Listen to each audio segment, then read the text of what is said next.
Hello everyone. Welcome to the second episode of Scale by Bangladeshi Angels. In this podcast series, we talk to entrepreneurs and investors who built and invested in businesses that have gone on to raise or generate revenues of millions of dollars, employ hundreds or more employees, and serve millions of users in order to unlock the secrets of scaling a company. In this episode, we have Mukul Rustagi as speaker and Rafid Imran, CEO of Bangladesh Angels, as moderator. Mukul Rustagi is the co-founder and CEO of Classplus and is enthusiastic about predicting data analysis and developing consumer insights for new product launches. Classplus is a SaaS platform that enables private coaching institutes to streamline their video distribution, payments, communication, and online assessments through a single platform. It is currently backed by global venture capitalists, serial entrepreneur investors, and giant tech companies such as RTP Global, a prolific investor in early-stage startups, Tiger Global Management, GSV Ventures, FALCON EDGE CAPITAL, LP, Times Internet, Blume Ventures, Sequoia Capital in the US Search, Spiral Ventures Pte Limited, Content Commerce, and Thrive VC. In this session, we learn more about Classplus's traction so far and how Classplus has been able to carve a niche for itself to raise $85 million so far.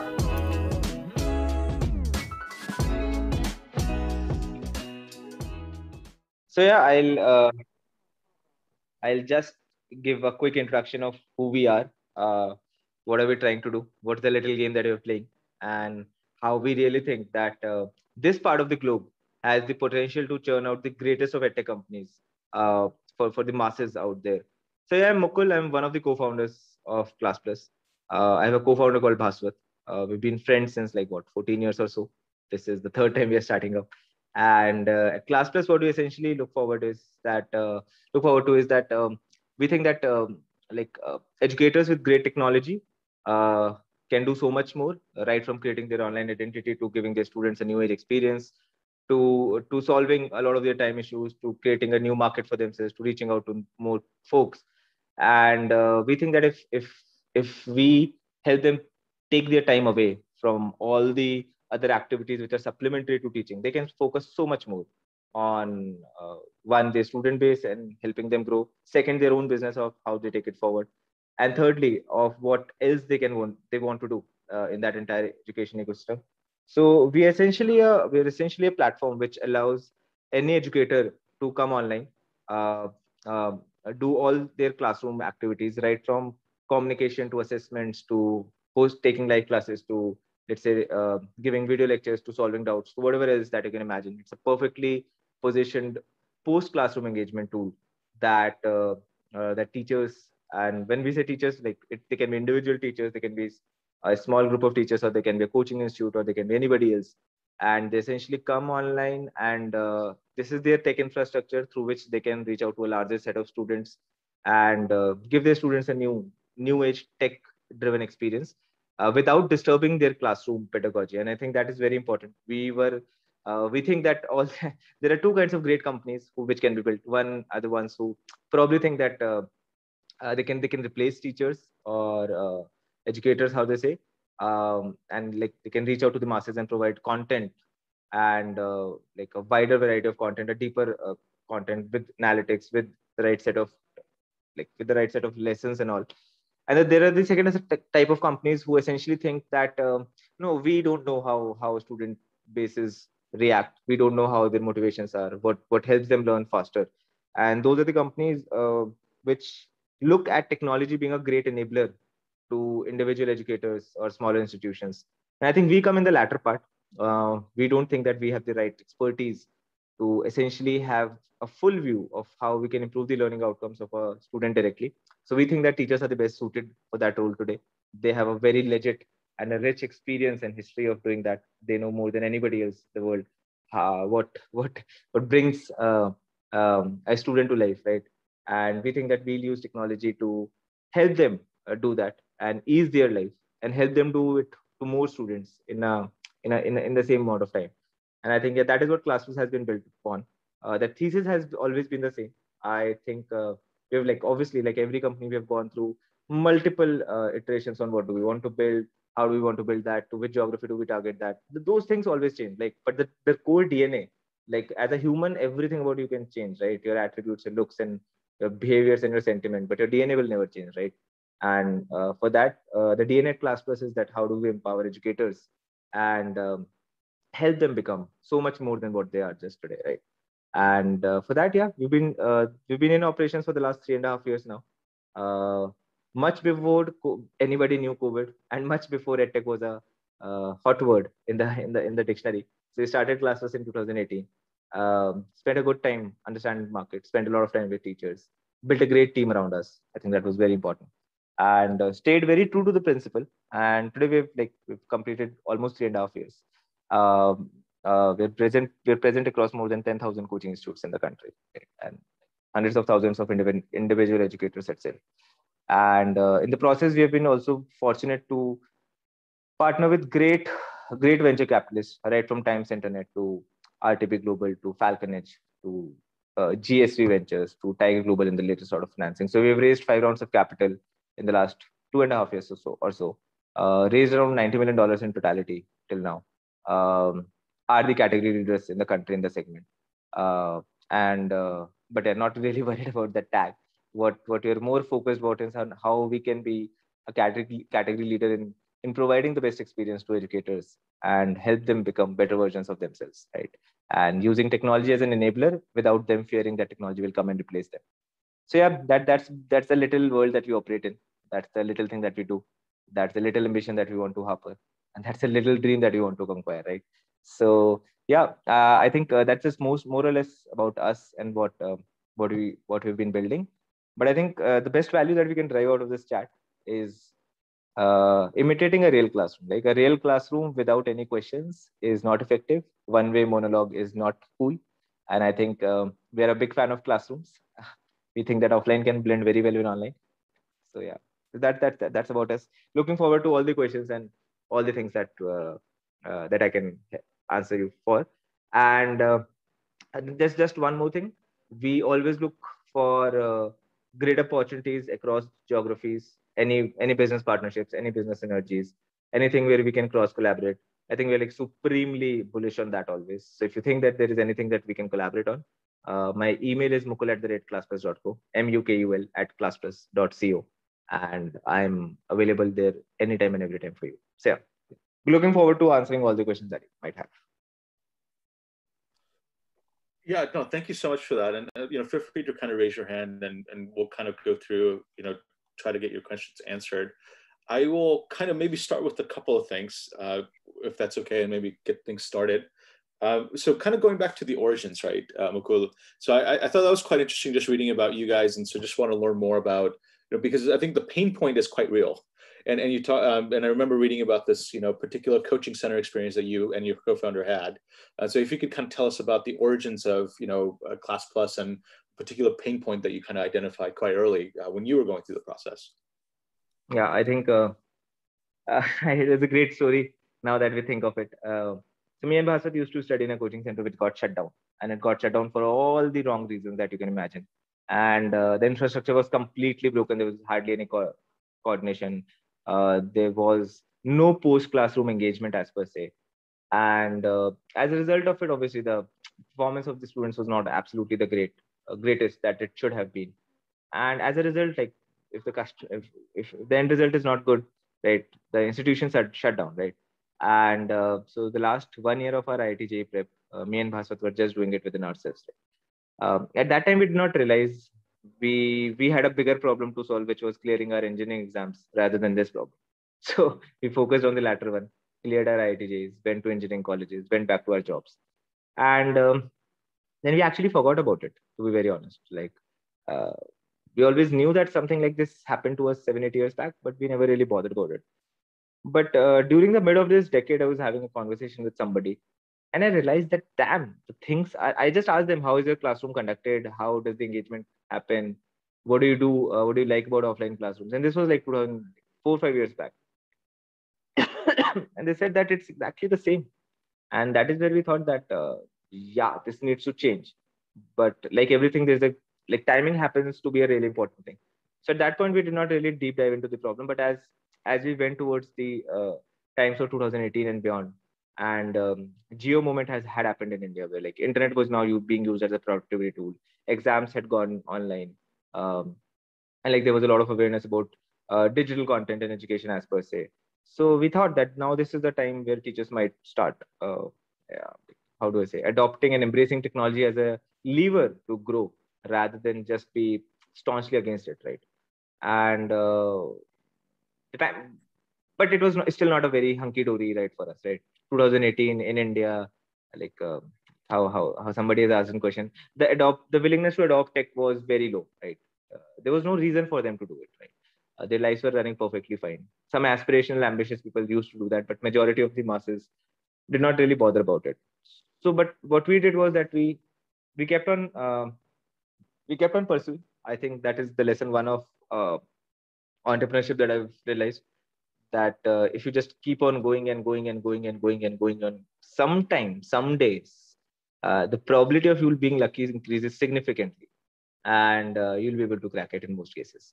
So that happened to us in 2019. We started seeing we had grown pretty fast, and we had a presence in almost every major city in the country at that point, and the product had improved significantly. We were starting understanding a little pulse of the market, right? And by 2019 end, we had already raised a couple of rounds with Sequoia, Blume, and Times Internet already being a part. Like these are three of the like top 10, 15 VCs in the country, right? So we had a good testimony to that, we had a good validation, and we had good resources to build it out. And then in 2020, pandemic happened, which just accelerated everything. So what was supposed to be done in 2023 happened in 2021 itself, right? And and then the great thing was that when the first lockdown actually got over, our majority of the metrics were still going up, because this concept of, let's say, teachers engaging their students using technology in a post-classroom environment was not really dependent on uh, live teaching, right? And that kept on going on. And now, yeah, that's what we've seen, that how we've kept empowering them, and how we've been busy building good products for them. How do we help them do all the things that they want to do in life? And yeah, this has been the little journey. So although it was not a Bollywood movie plot that because we had a problem in childhood we started doing that, but yeah, we could obviously relate to the problem much better than most people in the country, because if we had gone through that experience, even if that was not the trigger point for us to start ClassPlus, but it really helped when we were doing this in an early stage. When we needed to have that conviction, we were always convinced that this is a real problem, because we had undergone through it ourselves. So you brought up a couple of inflection points, right? So one was kind of, geo and kind of the widespread adoption of, I guess, low cost internet. The second one was obviously COVID. Were there other things with just for lessons from Bangladesh, right? Were there other inflection points that allowed for mass adoption of tools like yours? Yes, I think in terms of others, I think exams went online in 2017-18, and now majority of the exams in the country are online. So I think that was not a direct watershed moment for us, but it kind of created that awareness in the educator fraternity that yes, the infrastructure of the government is also moving towards a little bit of technology, if not completely online.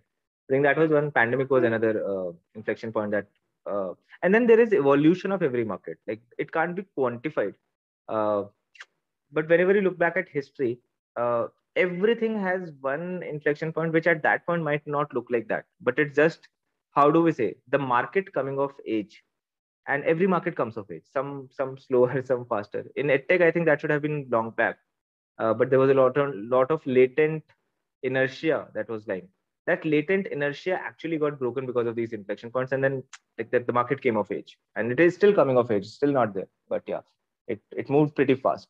So I think so like these inflection points were both inflection points as well as catalysts to the ultimate journey where this market will lead to. And I think that gradual coming of age for the Indian tutoring ecosystem, I think we were there during the right times. I think we survived for long enough to be in the right times, right? Rather than just being born out there. So yeah, like, call it whatever, but it was a great serendipity that we were at the right time. Got it. And you also brought up these early investors, right? So just curious about the fundraising journey there, as far as, did you start with angel investors? And then from there, what took you to, say, Sequoia Surge? What took you to Times Internet? I'm also curious, did it help that, you guys had background, or at least I saw that you had a finance background, and did that help as well? No, we were newbies and rookies in the space, to be very honest. Like first seed round, I remember having more than 150 rejections within like a span of 60, 75 days, all in written and email. It was not easy at all. Like, there was no B2B education player. Like we were the first B2B venture in the country who raised institutional capital. So I think spent more time in making everyone aware that this space exists than the time that I actually took to convince them that ClassPlus can be a great company in this space. I think so. It was long haul. I was not really worried about angel or institutional capital coming into the place. In fact, like we have had angels in the company up to like they've come in at even like the Series A points. And even if today some great angel wants to come to the company, I would obviously welcome them as long as we see a good value add in there.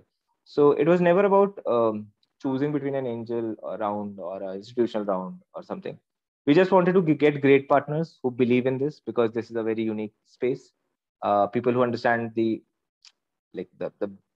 building bricks of it, because then they can relate to the problem. Uh, and uh, and yeah, like I've been fortunate that some of the partners who have led our deal, they've also had experiences in edtech before, so they understand it, how and why of what we are doing. So I think it was definitely not a like a clean journey, but yeah, with time, with traction, with more connects, with more understanding, with more maturity of ours also coming in, we also matured heavily during that same time, right? So I think things started falling into place. And yes, like we were fortunate enough to have some great partners on the capital. I think in the next section, I'll go more into the business model. But before we do, there's a couple of questions that came up. So go ahead, Ekram. Hi, Edutechs. Go ahead and introduce yourself and then maybe ask your question. All right. Hello, everyone. So we are from Edutechs, and we are sort of working in the same space that ClassPlus is working on. And we're trying to help teachers hybridize their classrooms. And one thing that I was very curious about is that when we're working with local teachers here, and when we pitch to them this new way of teaching and of hybridizing their classrooms, there's a lot of free, very good alternatives. So for example, Google Meet, Microsoft Teams, and Google Classroom, even Microsoft Office to a certain extent.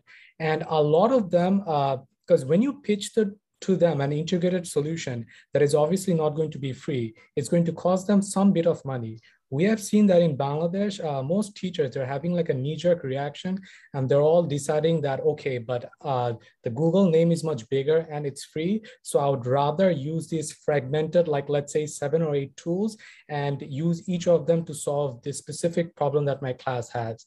And we're really seeing a lot of resistance right now. So I'm curious if in India you face the same resistance. No, we face that. So, and how did ClassPlus, how did ClassPlus start? Because ClassPlus is not free. So how did you compete with all of these fragmented tools, and how did you push forward it to the teachers? So the easy answer to that is that when we were pitching this product to them 3 years back, even the free tools were not really known, right? That's a funny way of saying this, but the real matter here is, so we've gone and understood like one on why do these people use fragmented tools? What are their expectations? We are very sure that outside these fragmented tools also there might be some use cases that these people want to do, which are not available there. And beyond a certain time, like how you can't really use fragmented tools for a very long time. So if you're looking at some tool for a proxy to take live classes and the pandemic is going on, obviously you will be replaced sooner or later, right? But if there are other things that you want to do, which are not really related to one context, and that is where you don't want to find a cheap proxy. As a business guy, you will invest, right? And if they don't pay you, like there is something like we're missing. So it is not a question about whether it's free or a paid thing. I think both work. It's about what do they really expect you for what they give you versus what you give them, right? And that being said, Ekram, I think that is where I say market coming of age is very important, right? People in India have tried this before. Some of them worked, some of them did not. And then there's so much that goes behind this entire process, right? From the timing of the market to what the product is, to what the sales is, what the pricing is, um, what the overall EdTech landscape looks like. So there are so many variables over there that it's absolutely hard for anybody to actually solve this problem. You can look at all these variables and you can say that here's the probability of such a product working or not.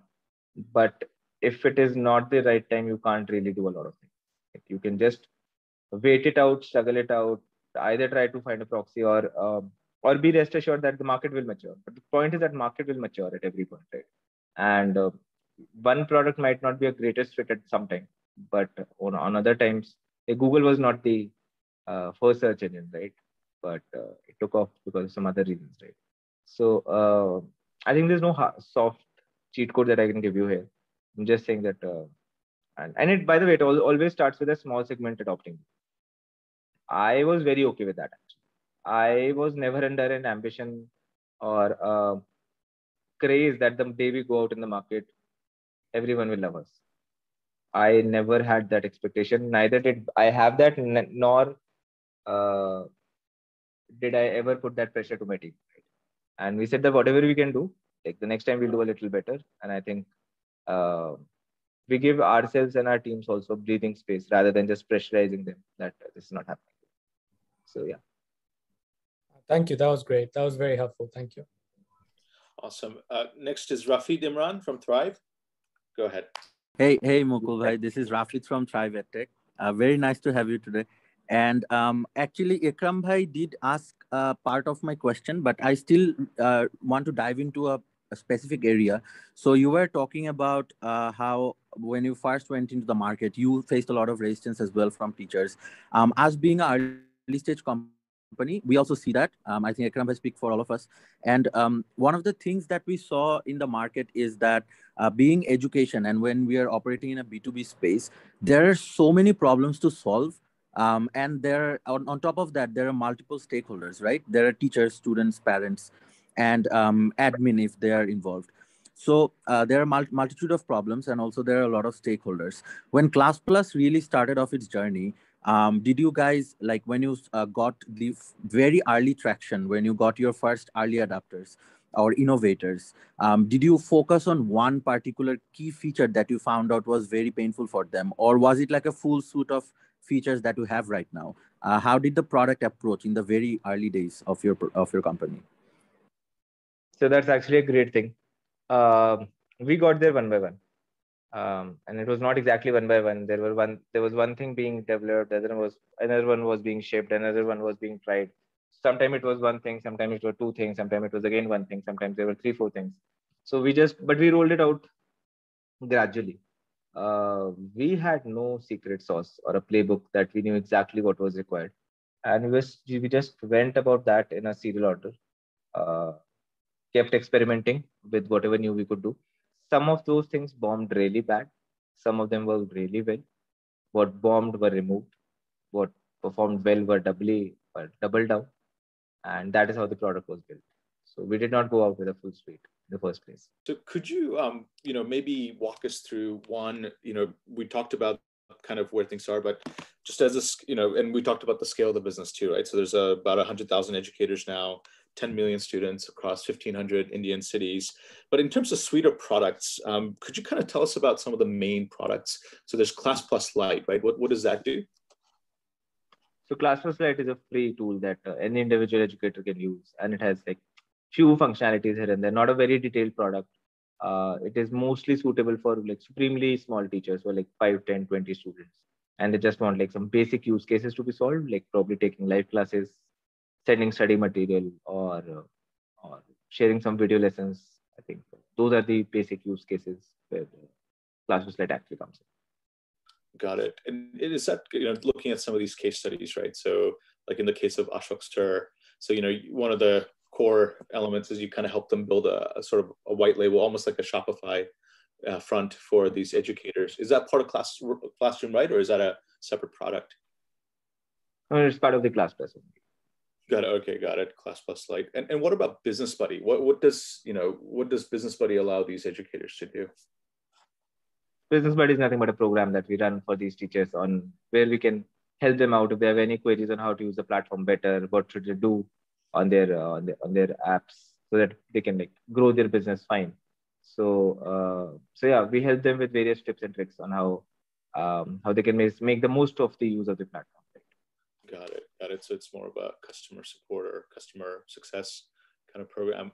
And I was also curious about the marketing dashboard, particularly because, I read that, the company is able to have a typical educator grow their student base from 100 to maybe 1,200 students within 8 to 10 months of using the platform.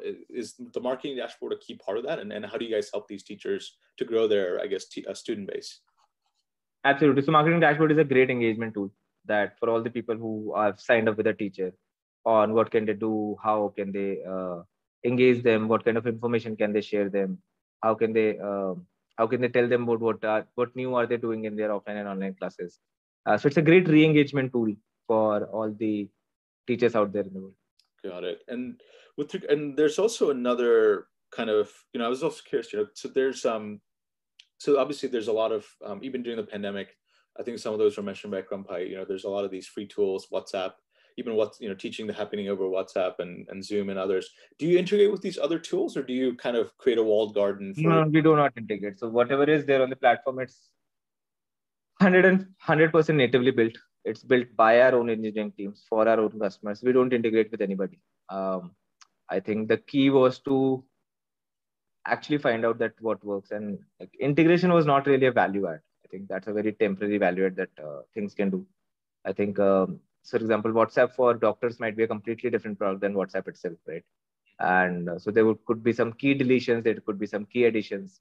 But if you really want to build a very deep product, it's really hard for you to just integrate them. And like, it can work in the short run, but would it have the best experience? Would it have the best delight? I don't really think. I might be wrong here, but it is obviously more costlier and it takes more time to build your own stuff. But we generally try to do that. But to ensure a seamless experience, you went the full stack model quite early. Yeah. Like for example, had we done this in earlier stages, probably when we bootstrapped or thing, we would have definitely integrated to check for a POC. But when we have the resources and we have the time and we want to build the like absolute kick-ass experience, then we think that let's build out on our own because we understand the customer better than, and let's build a specific tool for a specific set of audience. Got it.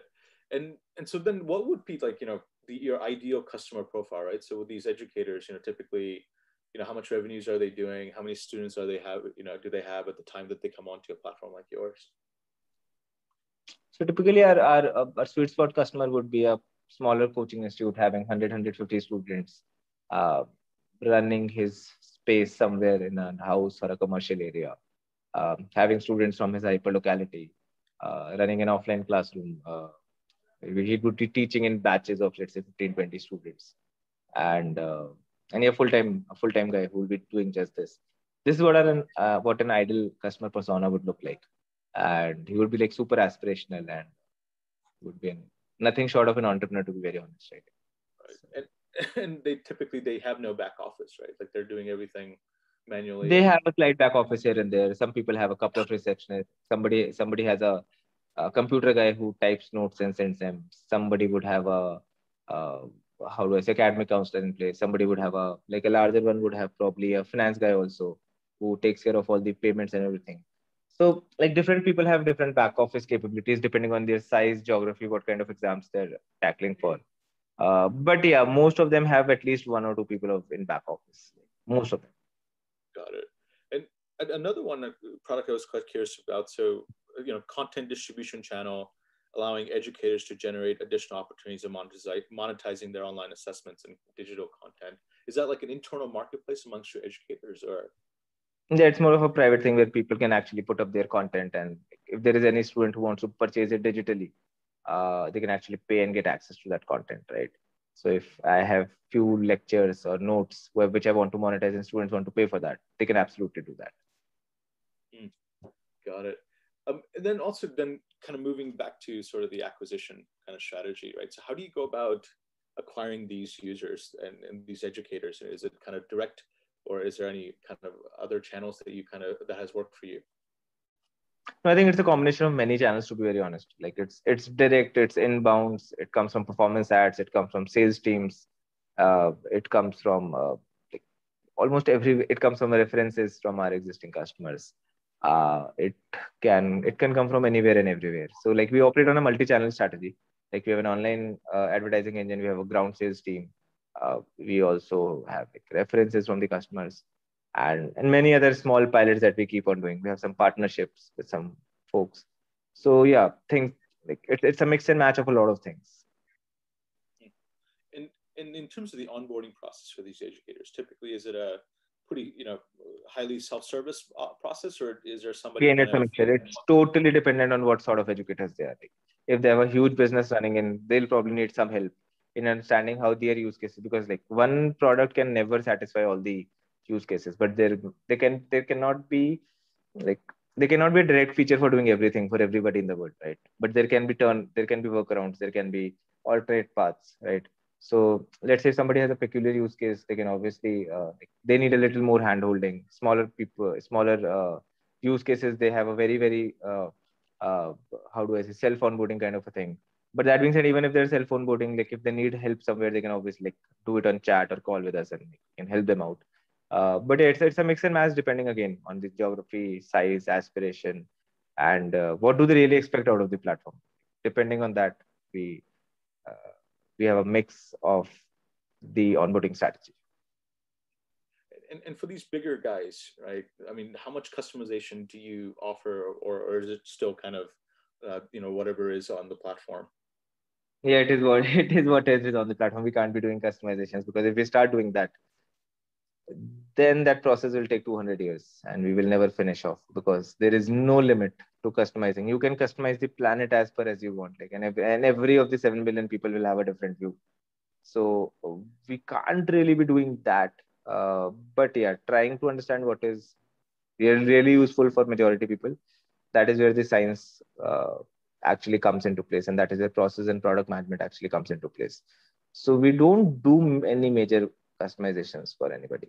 Like the product suite in itself is pretty exhaustive that most of your use cases will be solved. Got it. But in terms of those bigger educators, I mean, do you assign like a relationship manager, or how do you ensure customer success, I guess? Yeah, again, it's a point. So there might be somebody one-on-one, then there might be somebody who's a subject matter expert, or there might be somebody then there's a 24/7 like it's a chat support engine. Like you message us at 2 a.m. and somebody would be there to help you out. There would be like incoming mobile numbers where you can just call them and explain if there is some issue. So like, again, like there are one-to-one channels, there are one-to-many, there are chat channels, there are voice channels, there are relationship manager channels. So a bunch of channels goes inside that entire process. And depending on the use case and the severity of the question that an educator might have, they will choose one of these channels and respond. And this is a product, or this is a platform primarily for educators. What about, say, the other stakeholders or gatekeepers, administrators, school owners, parents, as well as the students themselves? Do you have products for them? Do you target them in any way in your marketing? No, we do not. So it's a niche that we are playing in, and we do not target schools. We do not target universities. We do not target students. We do not target parents. We do not. This is the product. And in many ways, that might be on the product there might be a student and parent login, but we don't have a product targeting them. Got it. And I suppose like in many ways that might be more cost effective than sort of mass marketing to as many students as possible, right? To try to get them on a platform, which is some of these other guys are doing.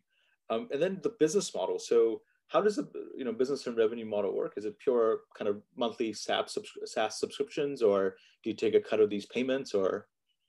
It's a mixture of them. Again, there's a SaaS plus how do I say, some part of what they make on the platform. Got it. And are there any other revenue streams, or those are the two primary ones? These are the only two that we operate on. They pay for the software or the app, as you can say. And then there would be a commission on whatever they make on the platform. Got it. And then, I have a few questions more on the leadership side, but maybe I'll just open this up again. Does anybody have other questions on the business model or the model in general of ClassPlus? If not, I might keep asking. Just feel free to just raise your hand if you have any questions. So I was also curious about kind of the, how you run the business, right? So, obviously it's grown I don't know how many employees you have now. Is it, last read 200, but it must be higher now. But just curious how you've structured the organization. What are the sort of core buckets of functions? What does the organizational structure look like at this kind of scale? That's a question. We have more than 500 folks now. And I'm also learning that as we go. So obviously we are iterating on the go. There's obviously, I can give you this standard, the expected response. There's a sales vertical, there's a customer success vertical, there's a marketing vertical, there's a people's office, there's a finance vertical, and then there's a huge ops vertical. Obviously, but yeah, how the org is structured, I think is something that we're also learning. It's that is in itself a science and skill. But yeah, broadly the verticals are yes. And think of there's an easy way of imagining that if you were a customer across any platform, you can pick up any product in the world, and imagine yourself as a customer and then you measure your journey from the first time you hear about it to what probably once you become a customer would look like, and everything that comes in between is a part of your org. It's a part of your org design, it's a part of your org chart, it's a part of the different verticals, as they say in your company. So yeah, I think that is the easiest proxy I can give when you imagine the org chart of any business, and that holds true for Classplus also. So right from the first time they hear about us to when they become our customers, everything that is involved, and even also after becoming the customers. Let's say if they complete 1 year on the platform, how would that look like? So everything that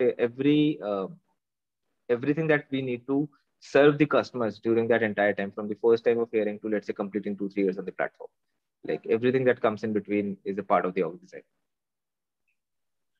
And for you personally, right? I mean, how has your time evolved, or how has it evolved in terms of how you manage your time? Where do you spend the most amount of your time these days?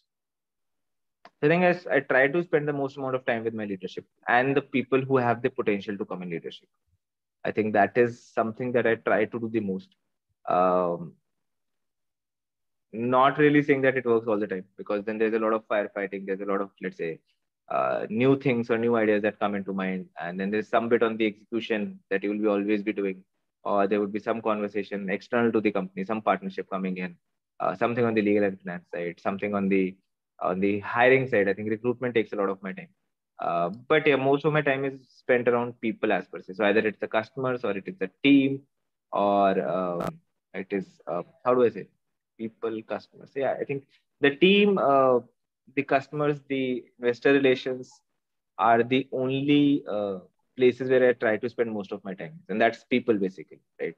So yeah, and on top of that, there might be some BAU works or execution firefighting that will always keep on happening. There's no problem. We love that as founders, we love that. But yeah, majority time, it's all only about around the people that we spend. One question came in. How do you track the revenues of the educators if the payments are made non-digitally? No, so we have good reconciliation mechanisms around that. We have a strong, we try to build, it's not perfect, but we try to build a very strong bookkeeping mechanism on that. And ultimately, there's no rocket science to it. There is the only problem that you ever have to solve this is attribution. How much came in, how much is left, and for what did it come in, and via what medium. If you can track that cleanly, it's actually the problem. Bookkeeping is only about that. So unless and until you meant something else about revenue tracking, there's a fairly simple problem to articulate. It's a different battle to do it and execute it. But yeah, there are systems and processes which can always take care of that. But you don't necessarily. Every company keeps on getting better. No company in the world can be perfect at this. They keep on improving. But you don't necessarily mandate that these educators, have to kind of do their payments on your platform, right? They could still use your platform for the content, the communication, etc. Yeah, absolutely. They have the complete right and freedom to use whatever they want. There's no mandate that you have to do payments through it, or no. Whatever works for them the best, they will do that. Got it. There's a couple more people who raised their hands. So Ahmed Palwala bhai, why don't you go ahead and ask your question? Yeah, sure. Hello, everyone. I don't run a company. I work for a company in India only, Vedant Innovations. I have a question for you. I just wanted to ask you, how do you align your organization with your mission and your vision? So that is the more important thing I wanted to ask you. I think the easiest answer to that is being honest on why are we actually building the company? How do we take decisions? What being very transparent about what do we not like, being very vocal about what are the top priorities for the company, being very repetitive of what the cultural code of the company is. It's basically a summation of all this is being super honest with the people who you are around. Some of them will like it, some of them won't. You would want to build a company with the people who you like, right? And being fair, being ethical, being honest, at least for us, it has worked better than anything else. Like everything else has such a small incremental delta, while this has such a big radical uh, delta that it brings. So I think this is the simplest answer I can give you of how to align it now. Be super transparent and super honest. And when you say being super transparent and super honest, in good things and bad things both. Problem that I've seen is that most people do not be this about, let's say, the bad things or the conflicts because they think that the other person might get offended or they will like split apart. But that will anyway happen over the course of a long time. So if it has to happen, it has to happen now and later. So yeah, it's painful what I've said so easily. It's a very painful task, but it works. So that was a great answer. Thank you so much. Thank you. What about you, Ekram? I think you have another question. We were actually reaching out to teachers about our product before the pandemic. And one thing that was very sad to see at that time was that the teachers would ask us, but why should I take the time to use these tech tools? What's in it for me? And we would always tell them that obviously this is going to lead to a better quality of education. And in a lot of cases, it was very sad to see that this was not enough. Most of these teachers were, they would just say that this is way too much extra work for me. I don't see enough benefit. Even though the quality of education might be better, I'm not going to bother. And after that, when the pandemic hit, this was a very strong incentive, which sort of forced them to start using these tech tools. But right now, we are also polling a lot of teachers, and we are seeing that after the pandemic is over, I think some of them would go back to this previous mindset. So I really wanted to ask you that if this was the case in India, that what strong incentive do you think you guys will have after the pandemic to sort of get these teachers to start using these online tools in their education? Got it. So we have seen this. We have seen this across many cycles, not just pandemic. Like we started in 2018 when people did not. But that is what I tell you. There will always be a small set of people, which is called the early innovators. They'll start doing it. They will tell you what else you can build on the platform. They'll tell you why they're using it when it is not a norm or a fashion to do it. And if you double down on them, it's hard for me to comment specifically about Bangladesh because I would not have spoken to teachers. I would not have visited them. I don't know the aspirations and incentives of why they're even running something in education. I don't know what are their exact expectations. But in general, what worked for us in India is that we identified what they needed, and what worked here might not completely work in Bangladesh for sure. But it's a slow burner process. It's not an overnight process.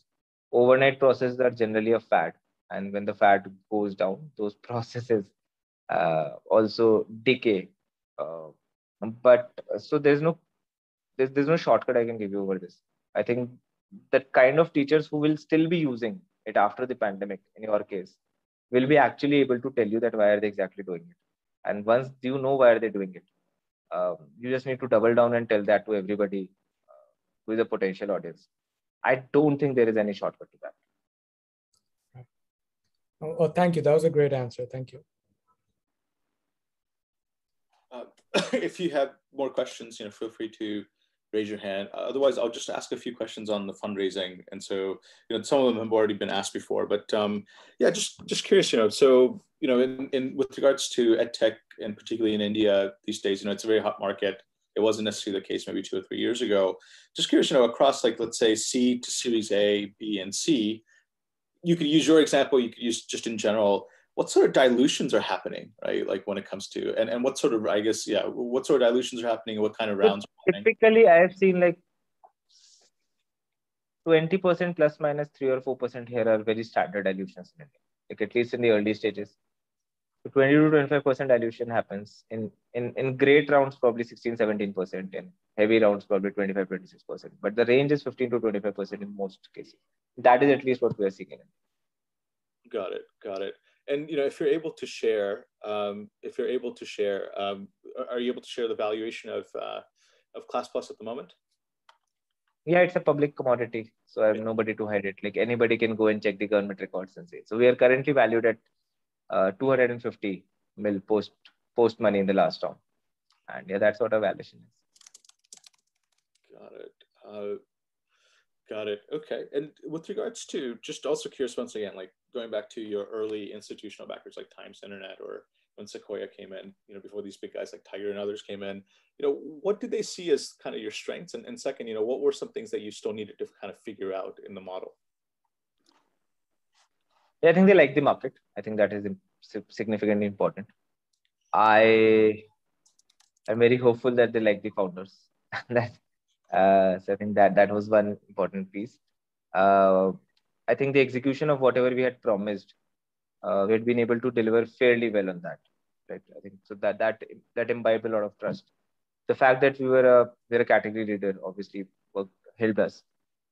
Fact that we were doing something which not a lot of people earlier had done. So that has its own pros and cons. So the bolder investors, the ones who believe in the future, the ones who really think that product can change the world, they obviously take the leap of faith. And yeah, the timing of the market, I think in overall senses, it is a great time to build edtech in the world, actually, not just India, because the needs and the aspirations and the expectations of all kinds of consumers, whether it's teachers or students or parents, everything is changing and evolving right now. So it's a great momentum that we have, and people who build right things in this momentum will obviously they can actually create value for long term. So I think these are the few things that really I think work for us, and at different stages, different rounds, I think different prices. For example, at our seed stage, probably the idea was just to check that do even a few people want this or not. Then and the next stages was whether we can grow geographically or not. Then it was what are the other products that we can build on top of it. Probably in the last few rounds, the thing has been that how can you scale, and does the quality remain same as we scale or not? What's the team who's building this? So these are all very standard things that you will find in every great blog or something. But the reality is that there is nothing else. It is a combination of all these factors. And that being said, we've also faced more rejections than we've heard a year. So some people would want to be a part of this. And we are fortunate if those are great partners. And some people they will either track you, they'll come later, or they might not like the space or the product or whatever else. And they will very politely explain you why they can't partner at this point. And which is fine. There's no rule that everyone has to be a believer in every journey, right? So we are just trying to find the greatest partners out there who believe in this and who think that the world needs something like this. And that is what our approach to fundraising has been, rather than just going after a big name or a big check. I think we're a very people first company in a short span, and all our decisions are actually influenced by the quality of people we want to partner with. And if the interest from the other side is the same, we are very fortunate. So yeah. Got it. You seem very zen, which I love. You seem quite not necessarily, I wouldn't say nonchalant, but definitely relaxed about it, which I'm sure there's a lot of things that kind of go into that kind of perspective. But continue to ask those questions. So Progo from Thrive EdTech. So who are your challengers right now in the Indian market? So you mentioned B2B wasn't necessarily big when you started, but are there a lot more companies now targeting the B2B space in EdTech? Yeah, there are tens of great products and folks who are doing this. We don't generally look at a competitive landscape from that side. In fact, I think competition is thought of something as very negative. Competition just means that there is another product who's trying to target the same user set.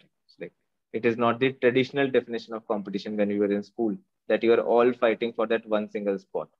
I think that is not the correct way to define competition. I think everyone will have their own sweet idle personas. They'll go and target them. And yes, like in India today, I think the B2B space is pretty hot. I think there are a bunch of folks trying different things, right from schools to universities to independent tutors to coaching institutes to content creators. To some are doing SaaS, some are doing demand, some are doing both. Some are probably, yeah. I think these are the different spheres that I can imagine the companies in these spaces. Thank you. I think Zahin had some questions. Zahin, are you able to unmute yourself? Yes, sorry, I'm in the office. So, hey, Mukul, it was a pleasure just kind of dissecting everything that like you were doing. It's pretty impressive. Again, super inspirational as well. So when I was starting off, like just at the entrepreneur field, I started with Lingwing. It's a personalized language education platform. So in Europe, it's somehow scaled organically. But as I started to kind of integrate that to Bangladesh, it's the first platform in the world to host Bangla to English. So anyone who has had no experience in Bangla, in speaking English, they can immediately integrate to the platform and start speaking English. One of the biggest problems that I faced is that despite making it a freemium model, despite making it widely applicable and very user-friendly, there is this common consensus working against just integrating to the platform, saying that they can use Google Translate. And people somehow used to mistake that platform for Google Translation. Like they can just use that as a way to kind of learn that language when, not using Lingwing, which to some degree was a bit, I would say, resistant to them to integrate in general. So how do you actually, when you're trying to operate at a niche like such as yourself, do you unlock that scalability, knowing that language is one of the biggest barriers to get anyone to integrate to education technology, as that really does, if it's scaled properly, would bridge the gap in social justice and create that equity for all. So a multifaceted question, but I hope I was able to explain it. Cheers. Got it. So what is your biggest pain point over here? So just getting customers to integrate to the platform, although it's frictionless, it's definitely a new platform in Bangladesh. So I'm taking a sabbatical as I'm working full-time on this other startup, which I'm currently in the process of fundraising for, which is a hydroinformatics startup. But the main pain process is that despite kind of explaining people how to integrate, they have trouble kind of logging in through email. Some don't even know how to sign up for email. And when you even do it for them, they have this nature as to nature of, let's say, losing privacy. Let's say they think that they might lose privacy by just giving them access to their phone and things like that. And also the parents, I guess, when we were doing a pilot, one of the biggest problems that we saw is that parents are also resistant to getting the children to integrate to the platform to just start learning. When we were just piloting with the Ministry of Education at this school. So yeah, user integration I think a lot of these things are again market maturity. I think as internet becomes more penetrative, as masses start using, for example, that email thing, like it's a completely customer education thing. It will happen with time as internet becomes so in India also, like probably middle-aged people who are using internet for the first time in the last 1 or 2 years, they would probably not be as comfortable, let's say, doing an online payment because they think that their credit card details might be misused, right? But as they have now seen that, like the products, for example, like Paytm, or there are many other wallets. Now, as they've become more mainstream, that trust quotient has started coming in, and now they would not really worry about that. I don't think there's a problem which can be solved overnight with money or anything. I think it's a very psychological thing that comes out, and it will solve once, let's say, there's a mass adoption, or there's a watershed moment, or there's an inflection point. Like you can't really do that independently unless and until, or let's say, who knows that your product might be the one who educates the entire masses about this. Like probably the millions of users who will sign up on this will actually tell the other million that, hey, I put in my email, but it was still not compromised. So like you keep trying, and like you will find the light at some end of the tunnel automatically. You can't really predict where it will come from. Fair enough. Yeah, absolutely. Just one final closing question. I'm sure it's almost over, but what are your thoughts on the Yeah. language market in itself? Like, do you think there's a possibility that it will have this nexus event where it will, like, just like Duolingo I think it's a started? great market because I think Yeah. uh, for a lot of people, I think English especially is a lot related to employability also. Because I don't know how it is in Bangladesh, but it really helps in employability in India. Like if you're like, even if you can't speak very fluent, but at least you can understand that, if you can read that, right then. So I think employability and language, I think, have a huge intersection on the Venn diagram, I say. Apart from that, I think on the kid education market, I think it's general learning of language that people, I think, like for in India, like there's a huge focus on learning vernacular languages also. So I think that is another market. I don't know how it is, how it will make money or not, but that is one use case. But yeah, I think the biggest use case that I see around language, especially English, is employability and nothing else. Right. Yes, thank you so much. That was very insightful. There's one last one. Maybe we have a female tech entrepreneur in our premises as well, so maybe we'll try to hear from her. Sima, I know you asked a question. Do you want to maybe specify the specific advice you might be looking for?